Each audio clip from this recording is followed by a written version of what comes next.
Change our hearts, Lord. Fill me. Holy Spirit, we welcome you. Come and change, Lord, the atmosphere.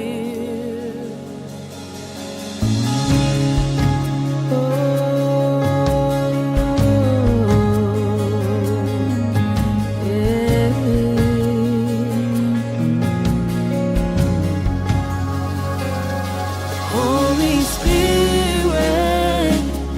come in, change our hearts, Lord, fill me. Holy Spirit, we welcome you. Come and change, Lord, the atmosphere. Calling on you today. We're calling on you today. Come into our hearts, Lord. Fill us afresh today. We're calling on you today. We're calling on you today. We're calling. Come into our hearts, Lord. Fill us afresh today. Anganga pa iya. Anganga pa iya. Afioma. Anganga pa iya. Ililoloto. Fatuma. Anganga pa iya. Anganga pa iya. Afioma. Alofalelene. Olene. Anganga pa iya. Afioma. Afioma. Utebala awatune. Utebala awatune. Afioma yoeleani. Fatuma matome. Utebala awatune. Utebala awatune. Afioma yoeleani. Fatuma matome. We're calling on you today. We're calling on you today. Come into our hearts, Lord. Fill us afresh today.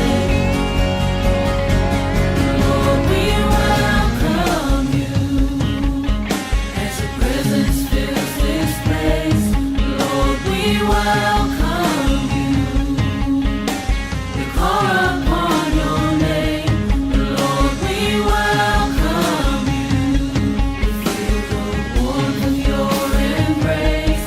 Come and move, come and move, come and move, come and move. Lord, we welcome you as your presence fills this place.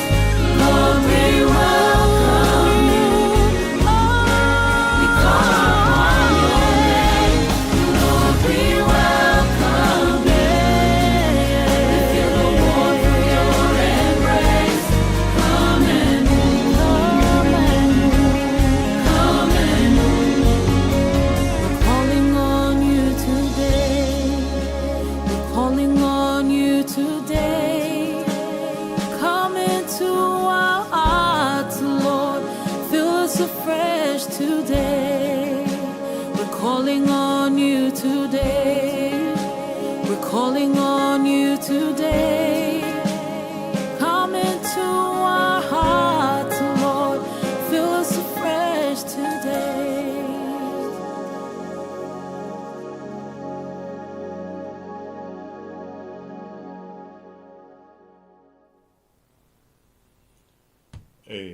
Whaatalofa atu le nei tai au. Ia, i le ala whai mai whanunga le leile pa ia maolunga so tātua tunu pele o Samoa. I le nei fui tai au le aso lulu. O le masina o me, ia. Paisi malulu ni sila nei, i le nei tai au le usua ia i o whanau ia onga, ma i la tofo i fe au ma ngā luenga. Ia, i tiu te ma whaiva ese ua wala awina i e le atua. Pe tai whai mele tala a Yesu i ona so. mataala, matatalo. Awe mai ia tala to ino Paulo ilo nā tali whaleanganga ia Timoteo. Mai o nā aso nei, o aso leanga. A o la le salamo se laus furubalu ilona whai po losu malwha. Whai meo le aso le nei na whai e le ali. Tātou te oli ma fia ai. O lona winga. So se aso lava o le nei so i fuanga ma le nei o langa. Na whai e le ali i tātou te oli ma fia ai. Pe a whai lea tātou te whaatasi ma mafuta pea ma lea nganga o lea tua i aso umolo tātou wolo. E la le alfa i mai le nei tai au i o se wawenga fo i ro o tō soifua i a maromato wola. I o le tātou toi wa ai o le malama wa ta pena e le ali. I a po le aso fo i wa fo i e le ali. I e wha popo i aso fai ta wino le ola. I le ngātai lea. I a o se malo si fo. I a o le ola fo. I a wo i a au mai. I a te tātou. Tātou te sā vali ai ma tātou. Ola ai ma soifua ai. Ia ilunga o le neifonga ele, ia po le neifo i lalo langi, ia o tātou iai, ia tātou te talo lea, ma tātou whaafetai i lea tua. Ia ilo nā ngalilei, malo nā lofa, ilo o tau soifua, ia maso mātou fo i nei ola. Ia ua mawhai o na tātou, toi whete pā i lunga o upenga ta wha i langi. Ia e ala le tātou porkalami, o le malu tae au, wha lea nganga. Ia e moli atu e lau ala ata, o le Global Kingdom TV, i lou maota ma lou lawa. Ia po fia fo i se mea o e maua mai ai, le tātou whaasala launga ma le tātou porkalami, ia i le nei tai au, i le alofa o le atua, mātou whaaftaia o e le atua, awa ana le se noa lo wanga le lei, ma lo alofa tu noa le alofa muti vale o la ua fio, se manu mātou te le toi ala wha i le nei tai au, awa mawalunga, le alofa o e ta maa, i le soifua maro mātou wola. Lea ua mātou toe au lia i le nei aso, e whao popo i aso whaitawina o lo mātou wola. Ia o le malosi fou, ia ma le ola fou mai a te oe. Mātou maua i lea o le manuia ma le oli. O na mātou vi ia, ma vi ia i lea o la ua fio e whaavavau. Whaatasi mai oe ta mā, i le amataina o le porkalame le nei tai au. Au ulau whanau a wai le mawhai o na mātou whai o se mea, pe au noa i mātou ma le whau unga lo lava nganga pa ia mātou te talo nganga pa ia fio maia, tei tō luaina i mātou le nei aso. Whau fo i le whaalongo, ai whē talai oe lo mātou atua. I lo suafa Yesu. Amene ma. Mene. Ia, toi whaatalo whātu lau porkalame le maru tai au, whaaleanganga mai lunga la ata le Global Kingdom TV. Ia, so se tasi lava o mwhai ona maua mai le tātou porkalame le nei tai au, i ta mā, matina, ia o malo se le nuu, whanau ia o onga, ia au nā le atua, pe ona maua mai le nei porkalame le nei tai au, e o whaalofa ma whaatalo whātu, i le suafa manu malolo tātou ali o Yesu Keriso. Whaatalofa i paanga masania le tātou ala ata le Global Kingdom TV, pai pele nei au unanga malato wala ata whaalongolongo, ma mafuta mai le aso, i ua fo i se tau maftanga whaaleanganga o se whaamalusi au whaaleanganga, ina ia whanga i pēlo tātou wola whaaleanganga, ia awale atua malona malo, ia malona whaatalitari mai, ia i le taimi e pule ai le atua i lo o to soifua, ia maso mātou nei fo iola, awa i le tari tonunga, ia e uina tātou mātutua i la le tino, ia ai le taimi e aua, ia te tātou o na whawhanga le tino a ia sili, o na whawhanga lo tātou wola whaaleanganga, po lo tātou anganga, ina ia tupu, maola, mafua mai ni fua lelei, awa o la Yesu, o atu ia, whainu umalava maso, ia mafua mai ni fua, ele o fua i la le tino, a o fua i la le anganga, o lo o fina ngalo i a Yesu Keriso, ia te tātou, lana whanau langa iele ta talo Yesu, e iele ta talo Yesu i le mata upu a Ioannes fulu malefitu o lo whai a Yesu i lona ta mā, ia e tausi i la tau, whai mai Yesu o te lo ta talo mo i la tau uma, a o e, o lo whaatua tua atu i le atua matalia lona sau le lalo langi nei, o lea la ta talo a Yesu i lona ta mā, ia tausia i la tau uma o lo whaatua tua, ai awane ngalo, le alofa o le atua e le whaatua o ia, e lofa le atua i so se tas ma le fina ngalo lava o lo tātou atua. Ia, ina ia, maua uma i tātou le loto le sala momoni, ma fo'i le sa taura o Iesu Keriso. Ma tātou maua lea, le ala le ola, ma le ala le manuia. Wa umona ta pena e le atua e ala ia Iesu, ia mo i tātou. O le whatalofa toi le nei tai au, ia. Ia i foi le taitonunga whatalofa pitoa i le ekalesia e whakasa, lo whapeona usua i le lātou fono.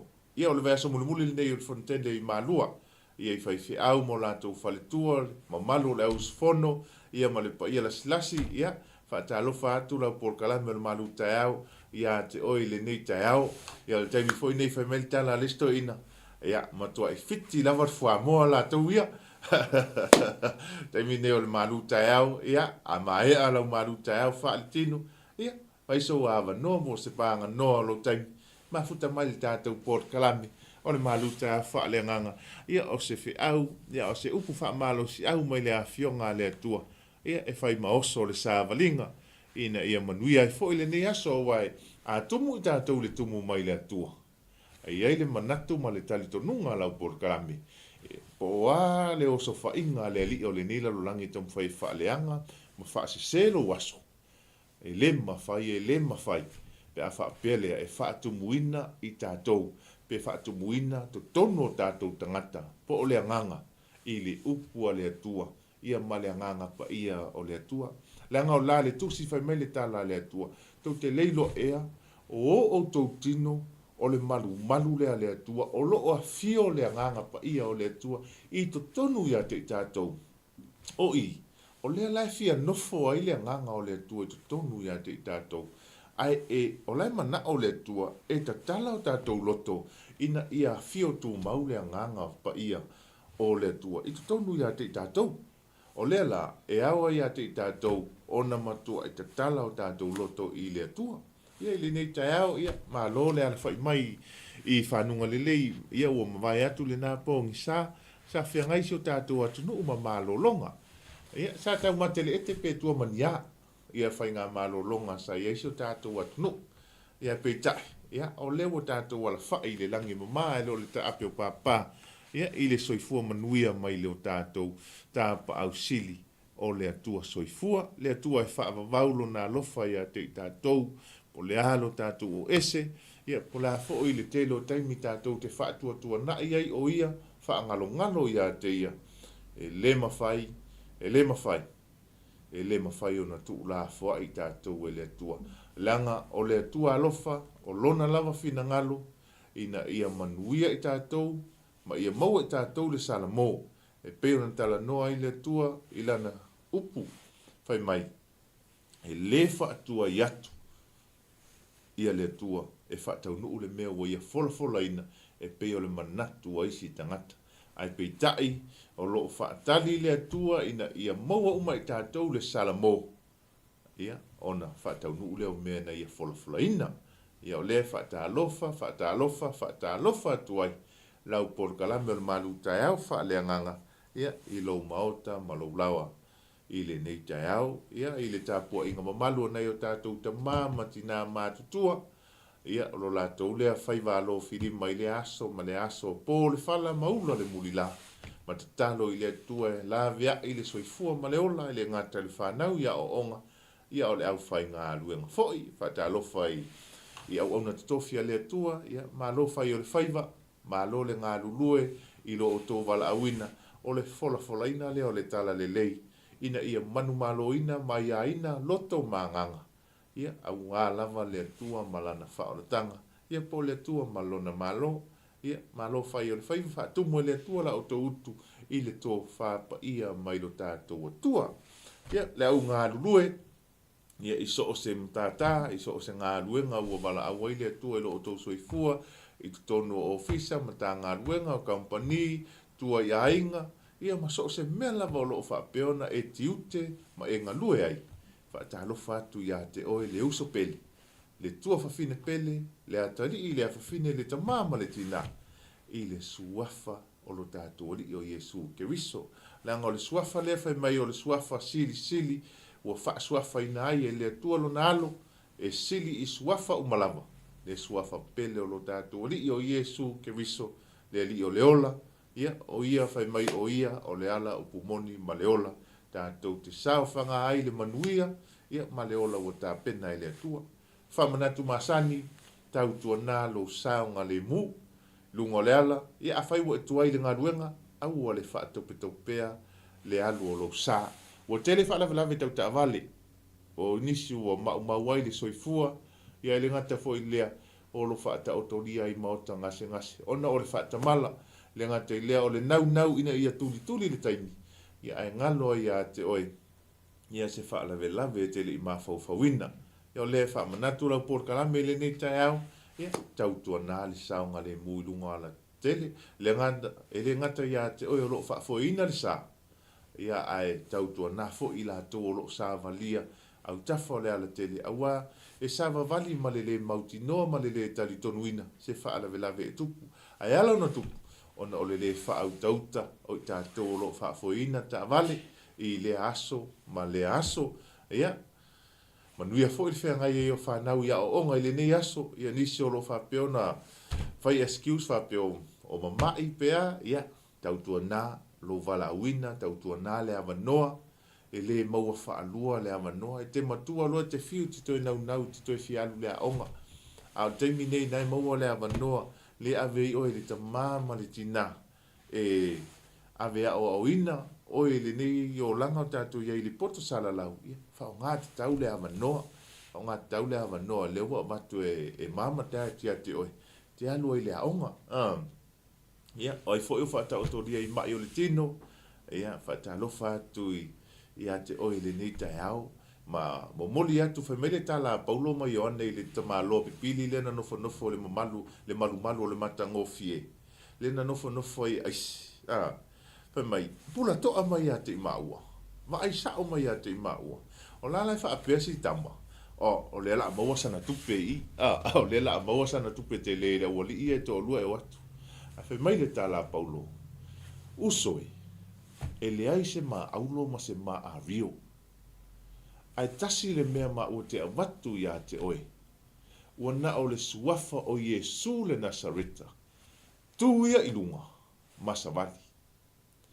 O ai se o whata o tolia ia pulo tō whanga ma le wharaifu, o te talo ma o whaapea atu ia te oe le nei tae au.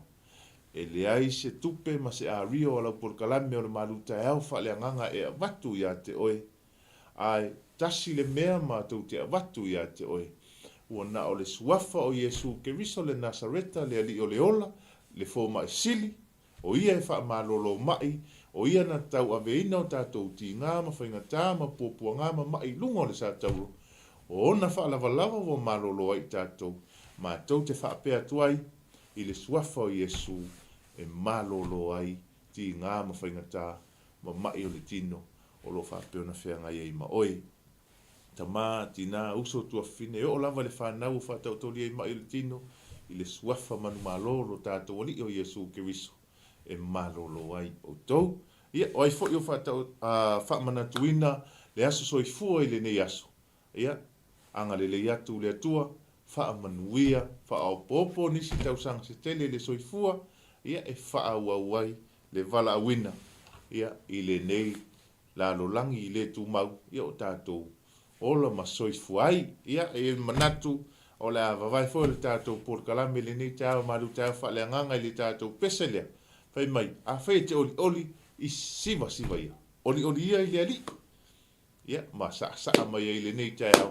Le anga whai mai le tala le tusi, o le aso le nei, na whai ai le ali. Tātou te oli ma fia. Oli i le ali.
Haleluia. Oli ia I lea lii, ai a manuia, ua foa I mai, e Yesu ke viso, ia te oe, mai tato uma. Vi ia le tua. Ia whai o le ale manuia, ua e lo wha manuia le tua ia te oe. Oli ma wha awhitai I le tua.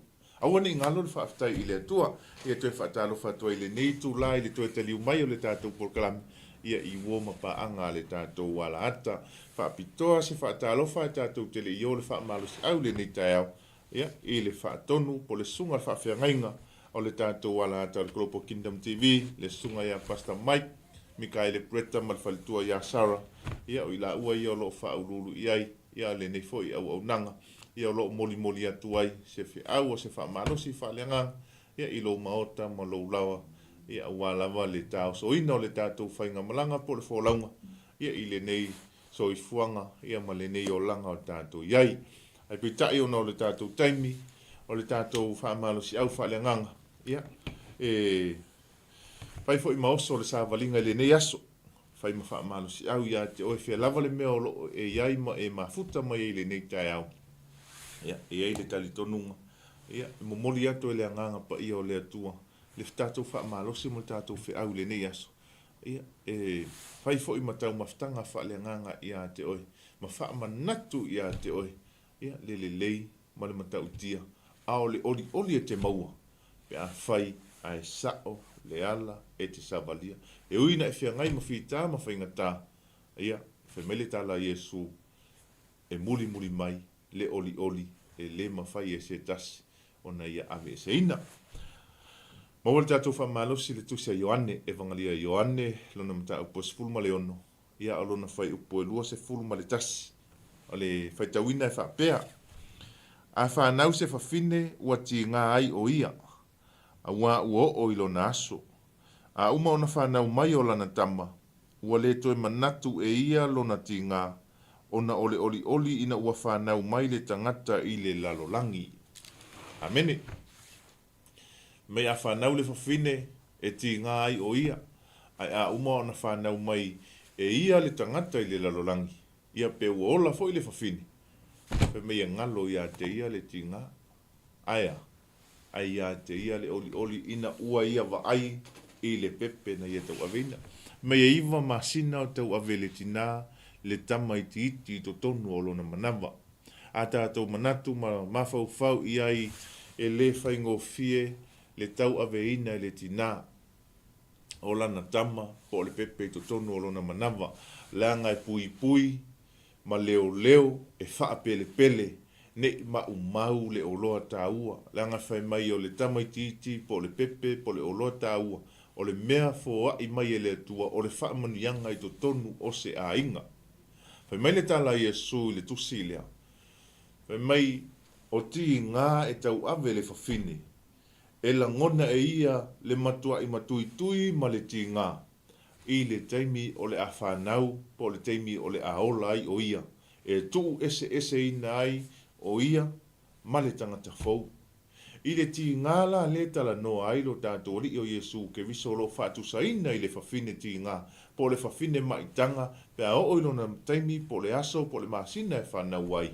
Mai e la ngona I le whawhine le ti ngā, o le whanau po le tu e se ina o le pepe maia. Ai I le taimi ua ola ai mas sapaia e 5 po a ao le tina le pepe ua whanau mai, e ngalo a toa ia te ia, le ti ngā po ti ngā I le taimi o tau ave mai le tamaititi, po le ti ngā I le taimi o le a whanau ai, a e tupu lea, e tupu to tonu ia te ia, le oli ilona loto, ona ua ola ma manuia, ua vaai I mata o le tamaititi po le pepe. Tato iai le nei so I fuanga ma le nei o langa tato iai. I le whanau, I le usua ia o onga, e le whaingofie. E usu I le tae au I le malulu, ia lau tala noa tu ia I le nei atunu e whai ma whaata ita inga. E usu le tae au I le malulu, e sa ili le poto, e o I to tono le whale a onga e whanau, e whea ngai ma whita ma whaingata, e whaingata me a onga, e le whaingofie, e toi fo I mai le whale, sue, sa ili sa ili sa ili lunga o interneti po o penga ta failangi se fesosoani po se tali e ala I mata upu po o mea onga o lo tu ina mai e whaia onga. To e o le sia so whaawau pea, a mata mai lea onga whaataitai, o atu lea onga tūlanga lua, a nga I atu I lunga o kolisi, ma wha solo atu ai le ola o oina nga universite.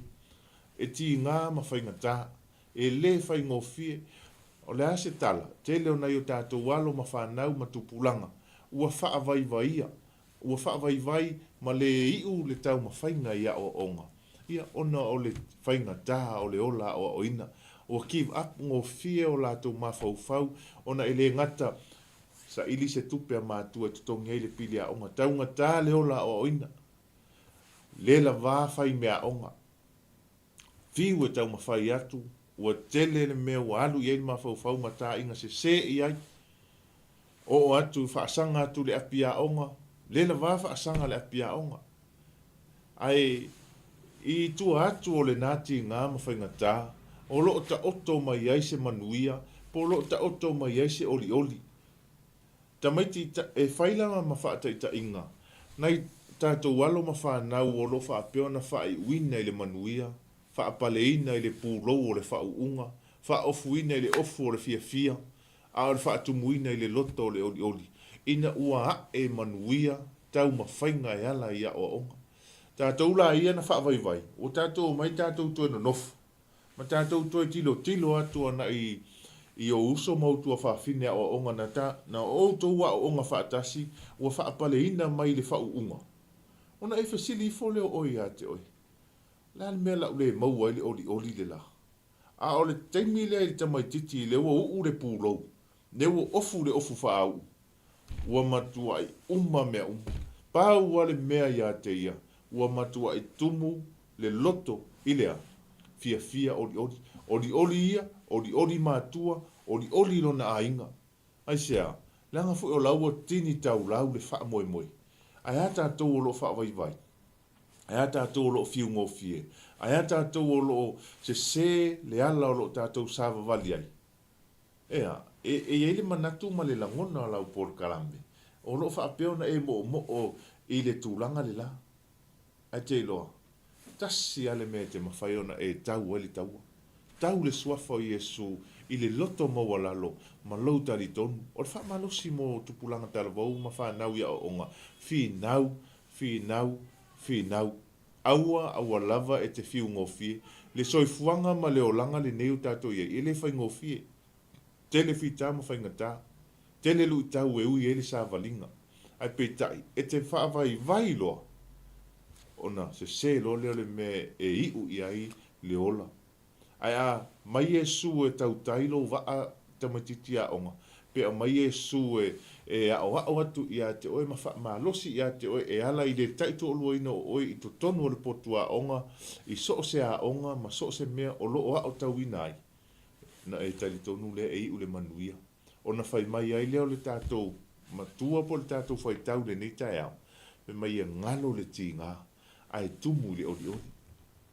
Ia tātou se mai lai tua nei o tātou ainga. I le au tau tua. Ea. Tele nei o tātou tangata. O le tala masani na o whaalongo ai. Mai o le ala I le pule o le tau tua. Afu le muauru tau tua langa tele I tua inga tau tua tono so tātou atunu.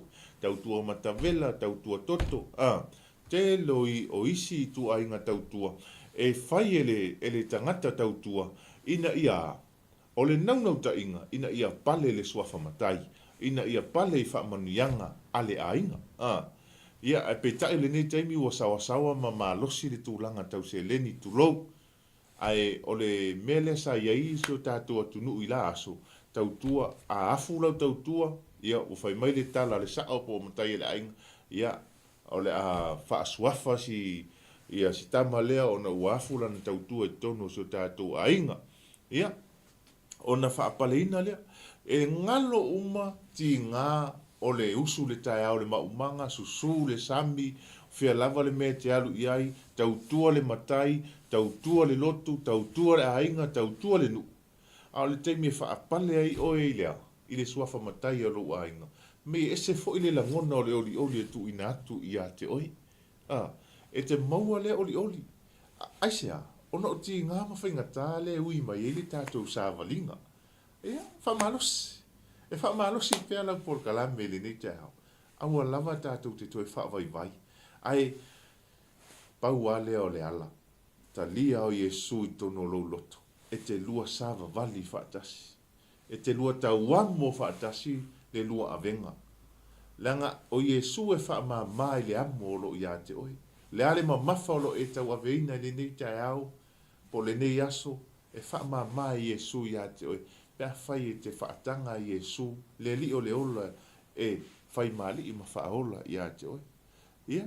Tātou tu mai lola i le se soifuanga wha le nganga.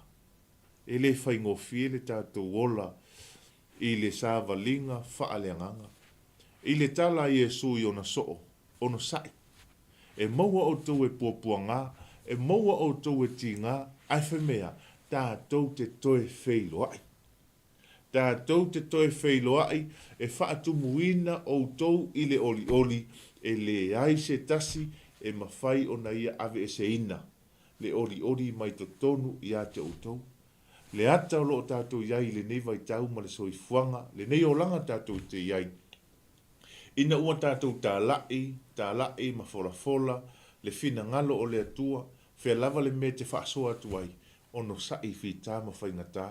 E ui lau sa walinga ke visiano i whita ma whaingata o toftofonga ma whaososonga o le ni o langa. E te ui atu le amusia, e te ui atu le whaamaina, e te ui atu i le ino mai o tangata o le lalolangi i a te oi, e te ui atu i le whai mai o tangata i a te oi. Ai whaamalosi ma whaamanatu, wana o se tu alalo atu i a te oi, tu mau le whaatuatua, tu mau ia Yesu ke riso, awane i ngalo whai mele tala Yesu, e le o whai mai i a te o tou, a o au la ua whai mai ai, o lona winga, e le o tātou, a o Yesu, le suafa le tātou te tala i atu, o le suafa na lai whai mai ai tangata o le lalolangi i a te tātou, ai whai mai Yesu, aua lava ni o tou o ese mai ai, ai atu mau pea, i le tali tonu i a Yesu ke riso, ma tā la i le tala le lei i a Yesu, le anga i ai le teimi tātou te toe wheiloa i ai, ona o tou maua lea o le oli e sili atu nei lo le mene, o le tātou te soifua, ma ola i le nei o langa, ma le nei lalo langi o tātou te iai. A o loo i ai, le oli wa umana ta pena Yesu, mo oe, mau, mai tātou uma, pe a whai tātou te a sāwa vali, i le whaatua, i le tali tonu i a Yesu, ma tātou whaia lona finangalo, a tātou tu mai, e ma whai ona whaasala i tātou lea, i le whaamasinonga, pe a whai tātou te leo sita ia polo a inga, a le malo, ona tātou tutua i le tono whamasino, ona au mai ai leo le whaasalanga, ona tātou tuli leo le whaasalanga, e ma whai ona whaasala i tātou i tono le nuu, pe a whai tātou te leo sita ia tu la fono le nuu, ma tūlanga whaapena, a o nā whaasalanga uma, e iai i la tau e whesoa soa ni atu i a te oe, e whai lau sala, se lau au matua fia afe le tupe. E iai i la tau e whesoa soa ni atu i a te oe. A o lou le whaia leo le fina ngalo le tua, ma polo a inga, ma tu la fono tu ina mai e le tua. A o mai le whaasalanga le tua, le teimi tātou te watu, ai ma whai le whaamasinonga le tua. O te whaanoa noa e whaasila atu. E te tali lava oi lau morianga, e te tali lava oi lau whaamasinonga, a o fo i le taimi o le whaasalanga i le afi kena, e le eise tase whesoa soani atu i a te oi. E le eise tase whesoa soani mai i a te au, pe a whai ai se le ala o te alu ai, e se fo i le taunu unga o te ui ai. A whai o te alu le afi kena, o mai a so mai, e fiu e alanga whai mai le tala Abrahamo, a talii, whaamali atu.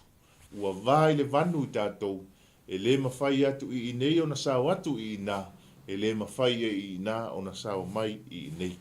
O lea, whaamalosi atu ai, lau por kalame o maru tai au whaale nganga, i a te oe le atunu pele, ma i tātou uma le nei aso. Tau tua nā. E te ui whaafi tauli ma whaingata, a ua umona ta pena Yesu, le oli e sili atu le fia le tātou te iai le lalolangi nei. oli na fai mai le tala Iesu le Ioane le asu ono a o lona fai upo e luas fulma le lua fai mai o le nei foi ua maua nei o tou e le tinga ai tātou te toe wheiloa i mau. Ona oli ai lea o tou loto e le ave e se ina foi e se tasi lo o tou oli. Amen. E le mawhai e se tasi.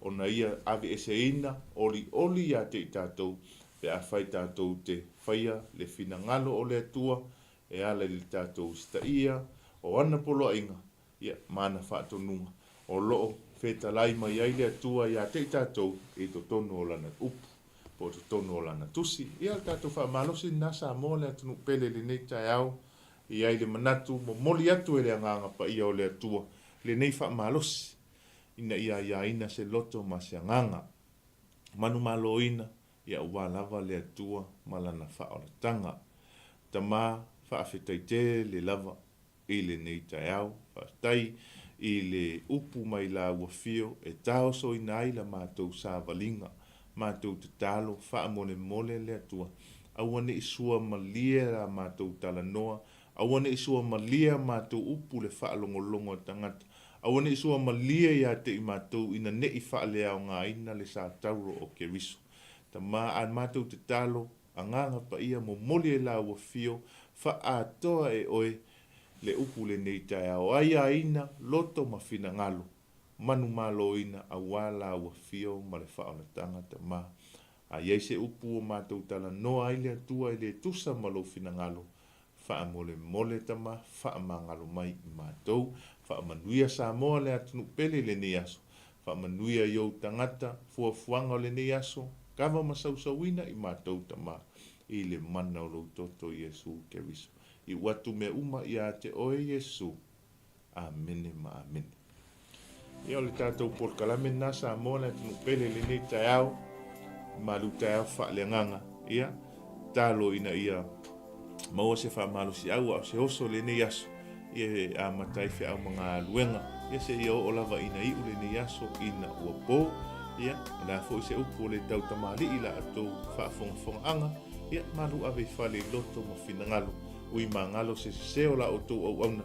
Ia, i le toto o lo tātou li o Iesu Keriso. Ai manuia tele le ni aso. Mai lau porkalame o lo malu tai au whaale nganga. Ia, mole toi alo whaanga ma whaamanianga. Anga le le atu le atua. Ia, te o tau le atu no peli i le ni aso. Ia, tō wha, soifua.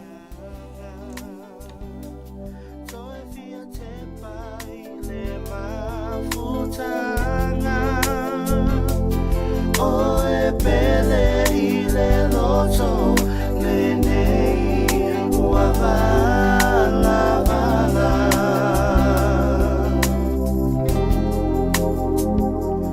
Mama na tu i whaingata Ona ole ngā luenga Ui i lea olo oia i le taui o saunia Whaamalo si mea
cho